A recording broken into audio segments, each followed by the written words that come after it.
Hey y'all, welcome to In Full Bloom for December of 2025. When I decided to do this series called In Full Bloom, I really didn't necessarily want to talk about just flowers, but things that are of interest each and every month. And so for December, things that you may find in your garden that could be interesting, maybe they're berries or it's a colored bark, or in our case, it's going to be evergreens that we focus on this month. We also may come across a few surprises of some blooms to actually be seen. So come along and let's see what we have blooming or of interest for December in our garden here in Georgia, Zone 8B. Believe it or not, many of our plants still have their leaves. I was going to get out earlier this morning to record this video for y'all, and there was frost on everything. It got in the 20s last night, and we kept hoping that it was going to warm up. So I apologize for this being a little delayed. We had Thanksgiving and then I got sick, and then, the weather just wasn't cooperating. So I was thinking there wasn't going to be much to show y'all, but you'll be surprised at what all we see. This is just a Japanese maple. I don't know the specific variety of it. It was given to us as a gift. A lot of the plant choices that we have made have been for a specific purpose. Our neighbors are quite close to us in this area, and so we were trying to add a little bit more privacy. So we put in these tea olives. We have a row of them here. In between them are the at last roses. Tea olives are a wonderful plant.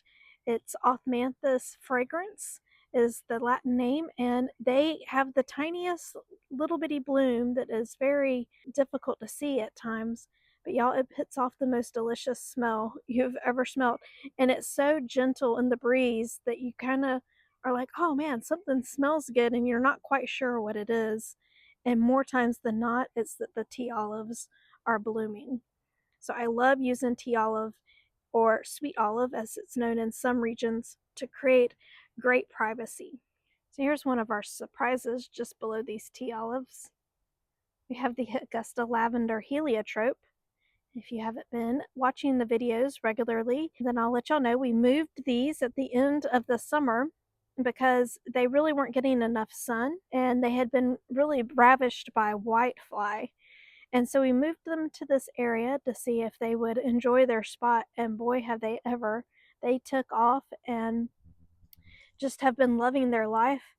This is our first year growing this plant, and I cannot believe how long the blooms and even the foliage has lasted for us here. Over in this area, we have 4 gardenia plants. They have been transplanted to this area, which they typically don't like, and they get hit by a really hard frost that we had the year that we put them in the ground, and we had to cut them back all the way to the ground, and they came back.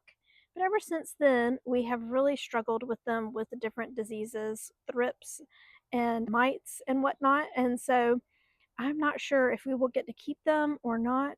Years ago, when we had our landscape done up close to the house, we did not put these in. A landscaper did. Not sure this variety, but they are a double bloom, which is just absolutely beautiful. And of course, they smell lovely. But we really haven't got to see the blooms on it that often. And so I don't know if I want to keep them for what, little value they're bringing. They are a nice evergreen interest this time of year for this corner of the garden. So I definitely think that if I were to pull it out, I would have to put something else in its place that would also have evergreen interest. I'll start here with these butterfly bushes. Again, if you've been watching, you know how hard of a time we've had with our butterfly bushes and pests this year. But butterfly bushes for us are a semi-evergreen. I'm not sure how well their leaves will stay this year. It wouldn't surprise me if we lose them, since we've gotten a lot of cold this year. But there are other things that we have right through this area that we've put in trying to help build in some evergreen interest. And I'll start right here with, this is an azalea. I think it's autumn ivory. I'll have to look it up to be sure though. It is a 3x3 or 2.5x2.5. It's a white bloom that it has on it. We have not had a lot of luck with the bloom since we put it in, but I've mentioned to y'all before, this is a new garden. It's not but like two and 2.5 years old, and we buy our plants quite small and watch them grow, mainly because we have a hard time sourcing them around here and just for financial. This is that we have a small lot. These beds are pretty large, and if we were going to fill them up, it takes a lot of plants, which, as you know, if you're a plant lover like we are, plants are costly nowadays. So this is Nephofia. It's the grass-like texture that you see. We have 3 of them. It is hot and cold Nephofia from Proven Winners. It has like an ombre bloom that it puts out, but the foliage part of it is evergreen for us. They really, as anything else, and I hate to be repetitive, but they have struggled with the bugs this year. And so I'm thinking that probably in February when we do our other perennial cutback, I'm going to cut this foliage off this year and see if we can hopefully keep any of the bugs from overwintering and causing more damage for 2026. All right, I don't know if you can see it here. It's in between these plants. I'll try to zoom in a little bit. This is a camellia. So this is October Magic White Shishi Camellia. It's a Sasanqua camellia. I don't know if you saw my short talking about Armano Yuki camellias in the front yard, but I forgot to say one of the big differences between Sasanqua camellias and Japonica camellias is not just their bloom time, but it's that Sasanqua camellias a lot of times can handle a little bit more sun than Japonica camellias. So Sasanqua's got a smaller leaf. It blooms earlier in the season, like fall to winter. Japonica, as I'm going to show y'all in a minute, has a larger leaf and they need more sun protection and they bloom later in the winter, early springtime. So right now our shishi had, I think it put on 1 bloom this year. Again, it's a new plant that we put in, I believe in the spring this year, if I remember correctly. So it's a very young plant. We maybe put it in last year, but either way, it just is not, it's going to take a couple of years for it to get established because they are not the fastest growers, but I am certain that it's going to love its spot there. All right, and along the back is dotted, it's white Gara, and its foliage also is semi-evergreen or evergreen in our area. And all 3 of them, we had to cut them back to the ground because they, once again, we were trying to help with bug pressure, and they have fleshed back out. It wouldn't surprise me. I see this one over here has tried to push out 1 or 2 blooms. It's hard to see with the leaves, but I don't know if you can see them kind of dancing, and then there's a little bud right there. So your evergreen interest doesn't necessarily have to be large shrubs. It can be, there are perennials, if you live in warmer climates, that will not shed its foliage and will remain evergreen. And one of those is our newest plant that we have here. This is the Euphorbia Ascot Rainbow. I don't know if any of y'all have this plant in your yard. It is quite popular. Like I said, you can find it just about anywhere. And I love, love, love the colors of the tips. It's just really, especially right now when nothing is blooming, it is shining bright and is quite the specimen. So now you're wondering why my annuals, these are sun patients, are still out, but literally they just got nipped in the frost that happened this morning. I don't know if you can tell, but there were blooms on it as of yesterday, and I was excited to get to show y'all that because I know not everyone right now still has that kind of blooming happening in their yard, and was kind of proud that that was still the case for us, but the frost took them out this morning. So we're going to move on. As you can see, we've had a lot of rain lately. Those are some salvia that we put in just a few weeks ago. They are herbaceous and should die back to the ground. All right, so this is the Radiance Abilia by Southern Living Plant Collection. This is an evergreen for us, but I'm not sure bug damage or what happened, but all of our Abilia, the inner stem system dropped its leaves. And I had never seen this happen to us before, so that's why I'm not sure if it's bug pressure or if it's just something that happened. But as you can see along the stems, sorry, the leaves are loud, but I wanted to show y'all, this is a good example. They're starting to put the leaves back on. hard to see without some contrast behind it, but hopefully y'all can tell that. The tips kept the leaves and the blooms, but all of the stems lost their leaves just about on the inner side. So it doesn't look very nice right now. But hopefully in January, when I show y'all these plants again, you'll see that they're looking better. Now we are blessed here in the South to have broadleaf evergreen plants to choose from, but we don't get evergreen trees very often. So this is Colorado blue spruce globosa, and it is in a standard form. It's not very big. We have it in a pot trying to give it a well-drained soil to grow into and to give it the amount of shade that it needs. Again, it's kind of an experiment for us. They are hardy for zone 8, but our humidity and clay soil is not a spruce's favorite combination. So we've had this now for 2, maybe 3 years.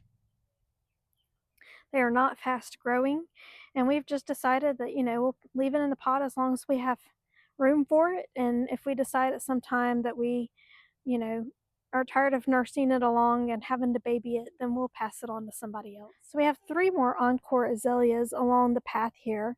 They're autumn lilac. And as you can see, again, had a couple of blooms that looked really good yesterday, and then the frost nipped them this morning. But that's the color of the bloom, at least y'all can see that. And then starting here, we have Heuchera. And so, or corabels is the common name that you may be familiar with. So this is Dolce Spearmint. And then as you cross the path here, there's some more Dolce Spearmint. And these 3 here are the dressed up ball gown. And then we have the purple is the wildberry. And they are evergreen for us. I need to come through and probably prune out some of the raggedy, dried up looking leaves. These were their first year in the ground. And then behind them here is Pieris. Snow Mountain.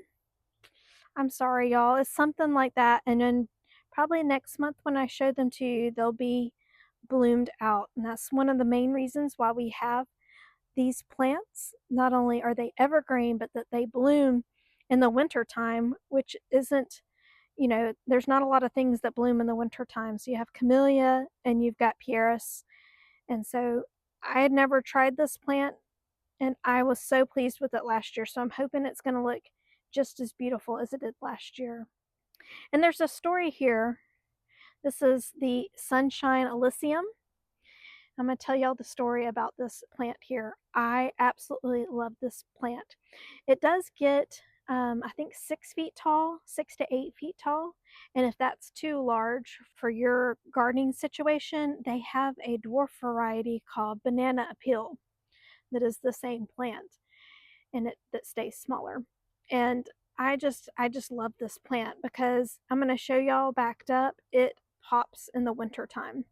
Our problem is we have it planted underneath deciduous trees. So if you have Sunshine Illicium, especially in the South, it wants full shade. It doesn't want partial sun. As the winter goes on, the leaves will bleach out to almost white because it's getting too much sun. And so we had moved this plant. It was in this area, and we realized with the trees being deciduous that it didn't like that much sun. And so we had wax myrtles in our yard that created full shade and put it there under those trees, in which it thrived. It took off and was very much 6 feet tall. Well, we had to take those trees out. And when we removed them, we could not keep enough shade to protect this plant. So we ended up moving it back under the deciduous trees. And we're trying to decide, because it will go white during the winter time as the leaves get bleached out. But then they'll put on new leaves, and the ones that bleached out will regain their green color, more of a green color to them as the season goes on. So I'm okay with that. My husband doesn't really like the way that it looks in the winter time, so we're trying to decide what we want to do with that. Constantly editing and looking at our garden and what we like and what we don't like. I hope you do the same thing. Next to it is a viburnum. It's either yin or yang. So they were the male and the female version. So it's Viburnum davidi, and that means that it is a dwarf variety. So it gets 3 to 4 feet tall and wide, and it can handle either shade or full sun. I would probably in the south put it in a part sun situation at the very most, but it is here. It gets afternoon protection from the sun, which it likes, and it really took off again. We moved this one, the either the male or the female, the yin or the yang, um, is on up towards the house, and I'll show y'all that in just a bit. You would want the male and female so that you could have berries on your viburnum. They form a nice, really dark blue to black small berry that really you cannot see, but the birds love. And again, as I told y'all, that you don't have to have big shrubs in order to have evergreen interest in your garden. And here we have Helen von Steen lamb's ear, our stacky. And it's an evergreen here. We do need to go in. You have to do quite a bit of pruning with the amount of moisture that we have in our area, because the leaves on it just dry up and get moldy, and so you have to go in and cut the undergrowth out, and this one needs a little bit of maintenance. We usually do that 3 times a year, which is a little bit more maintenance than I like to have to do on a plant, but y'all, it's so pretty, and I do love it here in our garden because in front of it we have hydrangeas planted, which of course defoliate, and so it just is giving you a really nice evergreen pattern laid out here behind these plants. And here just beside it, this is Platinum Beauty Lamandra. And I've tried this plant. We have 2. I think we've bought a total of 4. So we had one, it died, and then we bought 3 more, and one of those of the 3 have died. And I say that to say they really do not like clay soil. They really want to have a well-draining soil situation. But these 2 are hanging on, but I have told myself that if they don't make it this year, then we will not be rebuying this plant. I really don't have a ton of containers, and I like to use containers only for annuals and in my landscape. But that is one way that you can keep this plant in a southern or a clay gardening situation, is that you would then put in a well-draining soil and keep it above the ground. It also doesn't really like a lot of cold, and so that way you could also move it inside if need be. Beside it here we have Scentlandia, Itea virginica. It typically holds onto its leaves till January. It's already turned some of them loose, so I'm not sure if it'll hold on to them until next month or not. But essentially, for us, it holds onto its leaves until just prior for it to start putting on its new leaves for the next year. So we'll have to keep an eye on that. But y'all, the fall color and the contrast that it adds for fall and winter is why I hold on to it, even though it is quite the colonizer and likes to take off into the garden.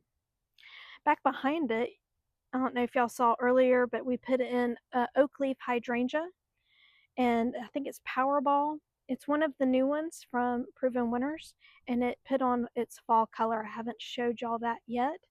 And so here it is in December, looking really pretty with fall color.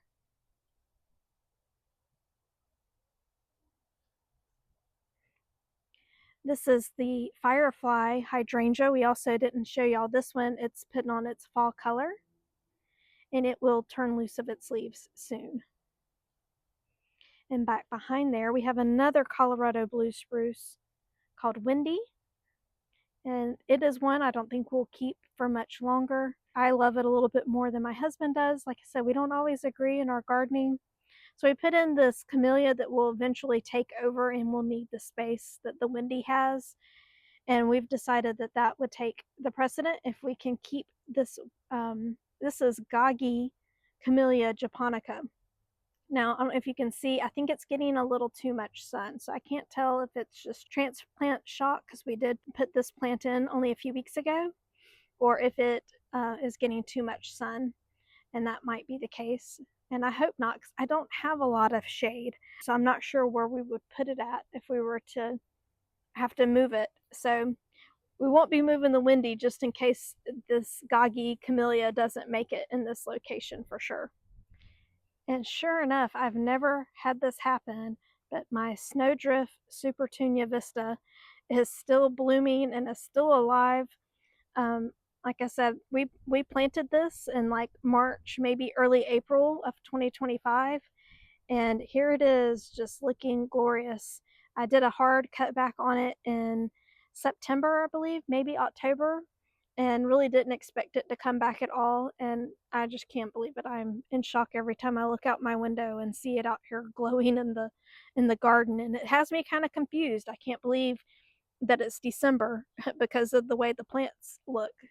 And especially with the amount of frost and freeze that we've had numerous nights in the 20s, which is really unusual for us. I think that all of y'all, well, unless you're in the West Coast, have had a really cold winter already.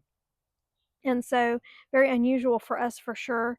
And so, I'm shocked that it's happening. That's all I can say. And I don't know that I would, uh, in any other situation other than it being in a pot, would I try to keep it going. Like if it was in landscape, I think I would pull it out. But how can you? It looks so great, right?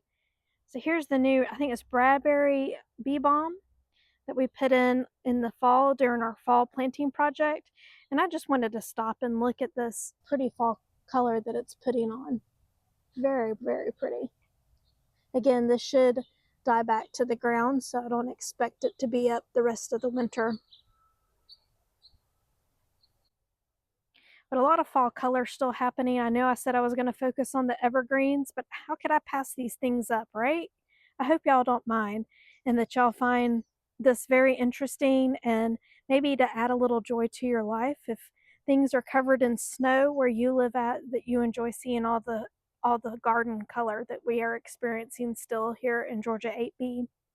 But this is the Sky Dew Gold blueberry bush. It's an ornamental blueberry. That's its fall color, y'all. It's beautiful. I just love it. I'm not a huge red fan in a normal season for gardening, but I love it for fall color. Here's that other Platinum Beauty Lamandra. And y'all, look at all of the blooms. This is the Pink Perfusion Salvia. I cannot believe it. And I guess the bees have gone over winter because they typically would be out, especially today. It's supposed to warm up to 50, 56. So I'm guessing it's just still too cold for them to be out.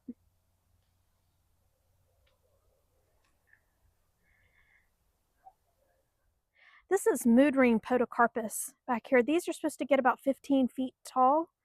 They are 2 years old, and they really didn't grow very much the first year. I don't think we had enough water on them, and they put on a good amount this year. The tips, as you can see, put on a little bit of red tint to it. Kind of looks pink to me, but they call it red. And the dark foliage that you see there is penstemon. We have onyx and pearls is across the back. We have 3 of those. And then we have 5 total. These 2 look the best. This is Blackbeard penstemon. We moved 3 to the other side of the yard, and they're not really enjoying being transplanted, so I didn't show y'all those. I'm not sure if these are evergreen or not. I've heard that they will be, but since this is our first season, I don't quite want to tell y'all that for sure.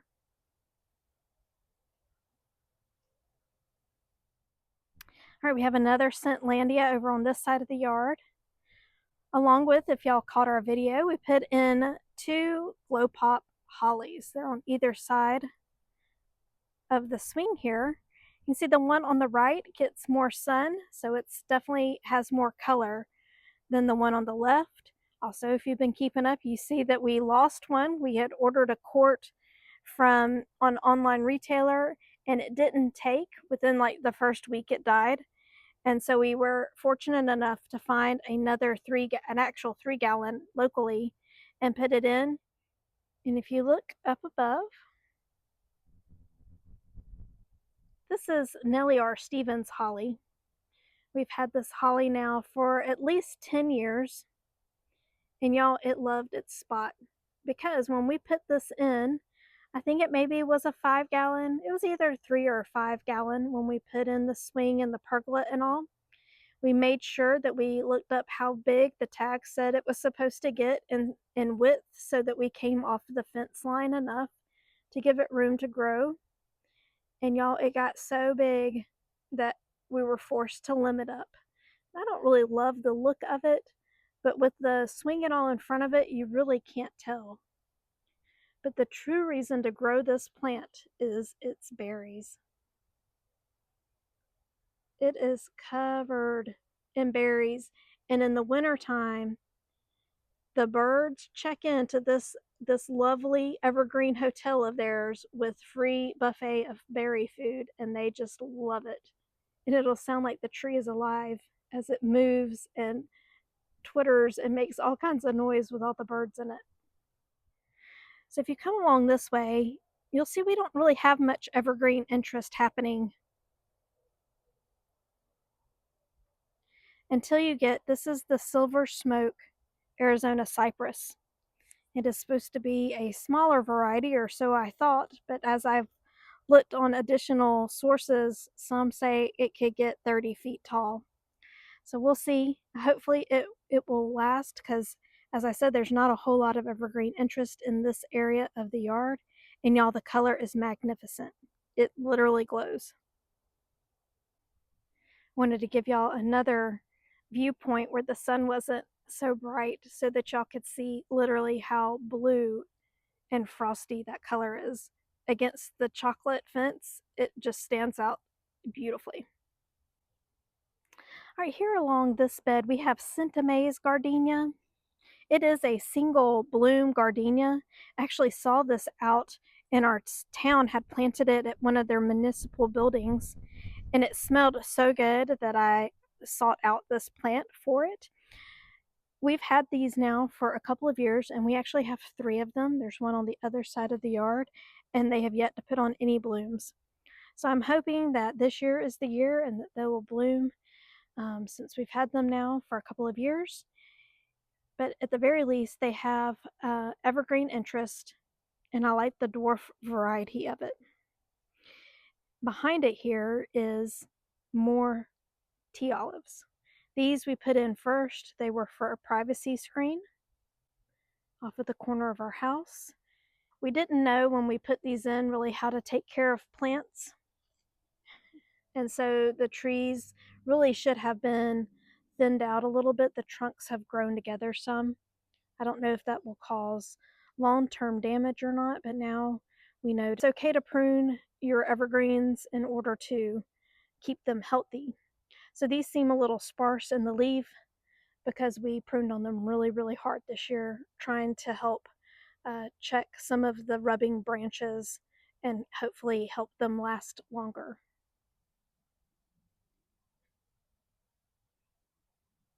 All right, and this is opening act blush phlox. They act evergreen here, at least they have since we've put them in.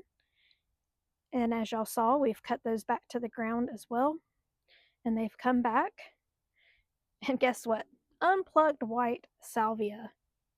It is still blooming. It still has its foliage. And who knows, maybe it'll make it all the way till next year looking just like it did the day we put it in. Amazing. Absolutely amazing. And on either side of it, we have either the Yin or the Yang Viburnum.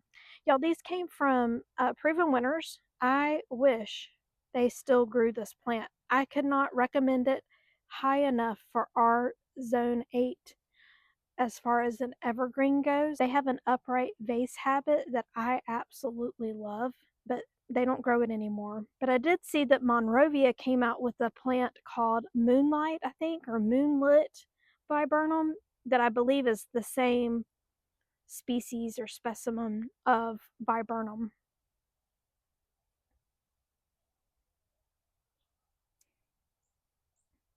This is our incredible hydrangea put on a fresh stem late in the year, and it's hanging on. And then here's our abelia. This is kaleidoscope abelia. We've got 3 of them. There's 2 here and 1 around the corner. And again, it kind of did the same thing as the radiance, where it lost or dropped its leaves on the interior for some reason late summer. But it's already starting to put on the new growth or the new leaves. If you know what causes that, if that's normal and you've experienced that, hey, let me know down in the comments. I would really just like the peace of mind of knowing that that's not unusual. Next to it here is this pancake arborvitae. This arborvitae actually is only until zone 7. We're zone 8B, but I think there's I don't know why. I guess it does get afternoon shade, which I would think desperately needed with it being a zone 7 plant. But it's done well, and we've had it again for about 3 years. It does in the winter time. Don't be alarmed if yours starts getting some brown needles in the middle. That is not unusual, and it'll come back nice and fresh next year, and we'll push those out and turn a beautiful icy blue-gray. And our weeping Japanese maple here on the corner, it's hanging on. A lot of times we have to come through and pull the leaves off because they won't fall. They'll stay attached, but they're dead here on the top from the frost. So you can just kind of pull them off. And then underneath it still has color, so we'll wait a little bit longer before we clean this plant up for the season.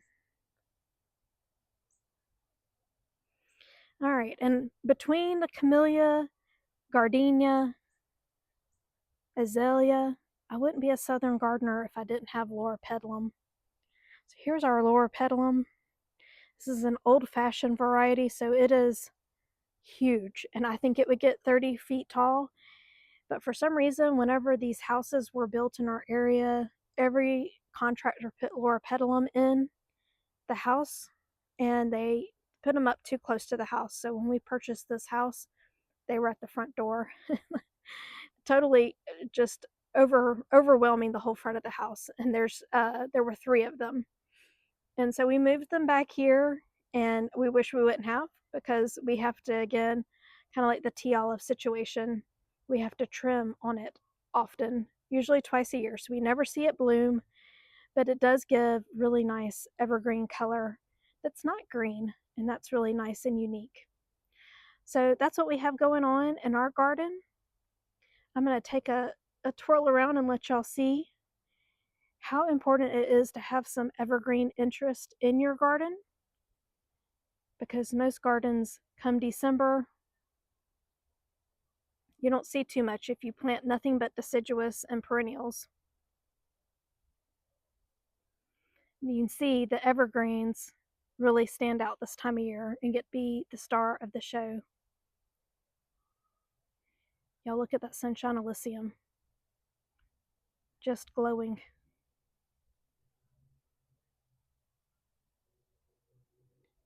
Thank y'all so much for your support. I really appreciate y'all watching these videos. I'd love to hear your comments. What do you have evergreen that you just love in your yard? Do you need to add in more evergreens? If so, what are you thinking about? And if you love this content, please feel free to like and subscribe. I'd really appreciate it.